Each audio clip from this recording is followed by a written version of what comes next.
Assalamualaikum warahmatullahi wabarakatuh.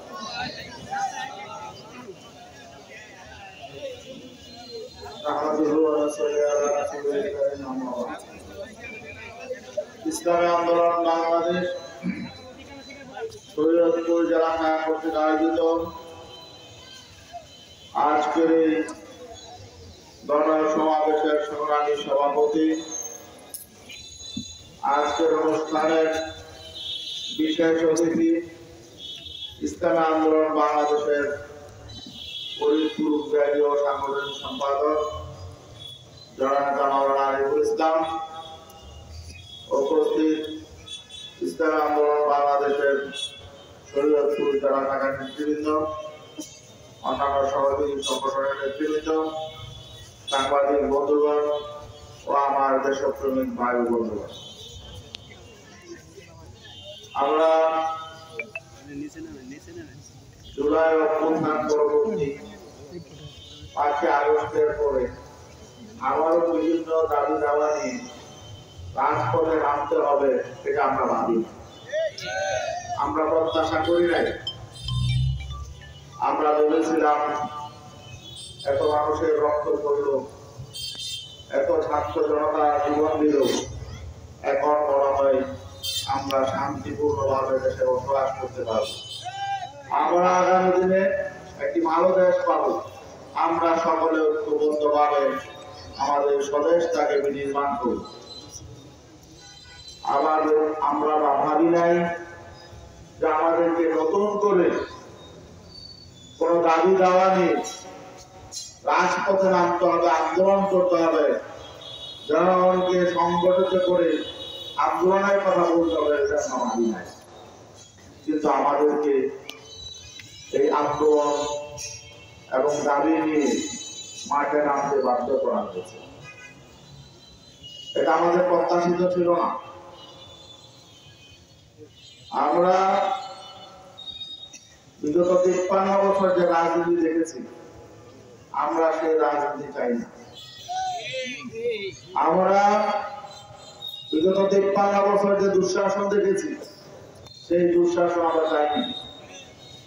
আমরা অতীতে যারা দেশ পরিচালনা করেছিল, আমরা ভেবেছিলাম তারা অতীত থেকে শিক্ষা নিয়েছে, তাদের চরিত্র পরিবর্তন হয়েছে, তাদের রাজনৈতিক কালচার পরিবর্তন হয়েছে, তারা হয়তো নিজেদের দোষ স্বীকার করে আগামীতে শুদ্ধভাবে রাজনীতি করার জন্য প্রস্তুত হচ্ছে।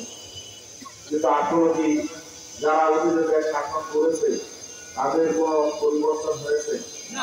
তাদের চরিত্রের কোন পরিবর্তন হয়েছে? তাদের রাজনীতির কোন পরিবর্তন হয়েছে? আমাদের জন্য দুর্ভাগ্যের বিষয় যে বাংলাদেশের বড় রাজনৈতিক দলগুলো যারা নিজেদেরকে বড় দাবি করে, এখন তো আর বড় নয়, বড় এক সময় ছিল। জোর জবরদস্তি করে বিভিন্ন রকম ষড়যন্ত্র চক্রান্ত করে অনেকেই বড় হয়েছে। জোর জবরদস্তি করে ষড়যন্ত্র চক্রান্ত করে বড় হওয়া যায়, বড় থাকা যায় না। ইসলামী আন্দোলন বাংলাদেশ জনগণের মধ্য থেকে গড়ে ওঠা একটি গণসংগঠন। অনেকে বলে আপনাদের তো পার্লামেন্টে এমপি ছিল না, মন্ত্রী ছিল না, আপনারা ছোট সংগঠন, আপনাদের কোনো সম্ভাবনা নাই। এসব কথা যারা বলে তাদেরকে বলবেন যে আপনারা তো জন্মই নিয়েছেন ক্ষমতা থেকে, তাই না? ক্ষমতা থেকে ক্ষমতা ব্যবহার করে যারা রাজনৈতিক দল গড়ে তুলেছে তারা এসব কথা বলে। ক্ষমতা ব্যবহার করে দল গঠন করা সহজ, কিন্তু জনগণের মধ্য থেকে ধীরে ধীরে জনগণের হৃদয় জয় করে একটি শক্তিশালী রাজনৈতিক দল গঠন করা কত সহজ না। ইসলামী আন্দোলন বাংলাদেশ যদি চাইতো অনেক আগেই পার্লামেন্টে যেতে পারে, হয়তো মন্ত্রী মিনিস্টারও হইতে পারতো, ঠিক না? কিন্তু আমরা যেন ভাবে ক্ষমতা চাই নাই, আমরা মানুষকে ধোঁকা দিয়ে আমাদের কর্মীদেরকে সস্তা দরে বিক্রি করে আমরা কেউ সুবিধা অর্জন করতে চাই না। আমরা আমাদের কর্মীদের সাথে যেমন কমিটেড, তেমনি ভাবে আমরা জনগণের, বাংলাদেশের জনগণের সত্যিকারের কল্যাণ চাই, রাষ্ট্রের কল্যাণ চাই, জনগণের কল্যাণ চাই। শুধু তাই নয়, আমরা বাংলাদেশের গঠনমূলক রাজনীতি যারা করে প্রত্যেকটা রাজনৈতিক দলের আমরা কল্যাণ চাই। আমরা পিআর পদ্ধতি নির্বাচন কেন চাচ্ছি? অনেকে মনে করছে তাদেরকে ক্ষমতায় যাওয়ার জন্য অন্তরায় তৈরি করতে আমরা পিআর পদ্ধতি নির্বাচন চাচ্ছি না। আমরা পিআর পদ্ধতি নির্বাচন চাচ্ছি যাতে বাংলাদেশের সকল রাজনৈতিক দলগুলো সঠিক পথে চলতে পারে, গঠনমূলক রাজনীতি করতে পারে। কোন রাজনৈতিক দল যাতে নিজে স্বৈরাচারী হয়ে ধ্বংসপ্রাপ্ত না হয়। আওয়ামী লীগ যে ধ্বংসের পথে গেছে, আমরা চাই না এই পথে অন্য কোন রাজনৈতিক দল যাক।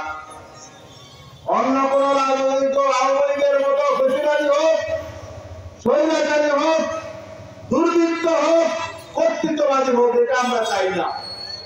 এই জন্যই আমরা এমন একটা পদ্ধতি চেয়েছি যে পদ্ধতির মধ্য দিয়ে বাংলাদেশে যারা গঠনমূলক রাজনীতি করবে, জনগণের জন্য রাজনীতি করবে, দেশের কল্যাণে রাজনীতি করবে, প্রত্যেকটা রাজনৈতিক সংগঠন উপকৃত হবে, তারা টিকে থাকবে।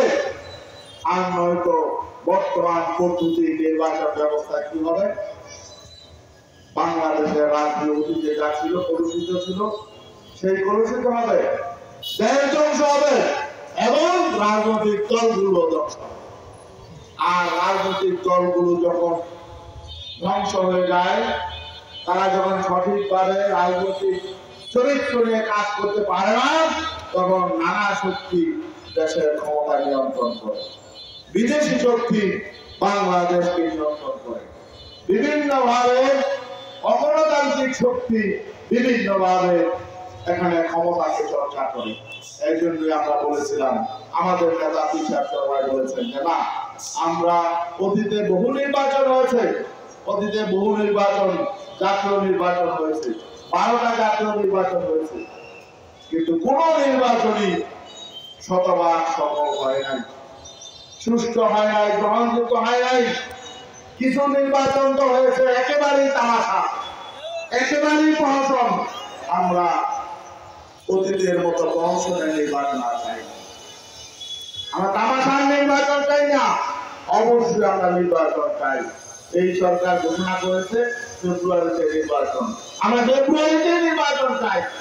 প্রয়োজনে ফেব্রুয়ারি আরো একবার এগিয়ে নির্বাচন দেন, জানুয়ারিতে দেন, আমরা প্রস্তুত আছি, সমস্যা নেই। কিন্তু নির্বাচনটা নির্বাচনের মতো হতো, নির্বাচনের প্রহসন হবে, গুন্ডামি হবে, ভোট ডাকাতি হবে, কারো টাকার প্রভাব হবে, এমন নির্বাচন হতে দেওয়া যাবে না। এজন্যই আমরা মাঠে নেমেছি। আমরা 1 বছর দেখেছি, আজকে 13 মাস হয়ে গেল। আর এই সরকার, বর্তমান সরকার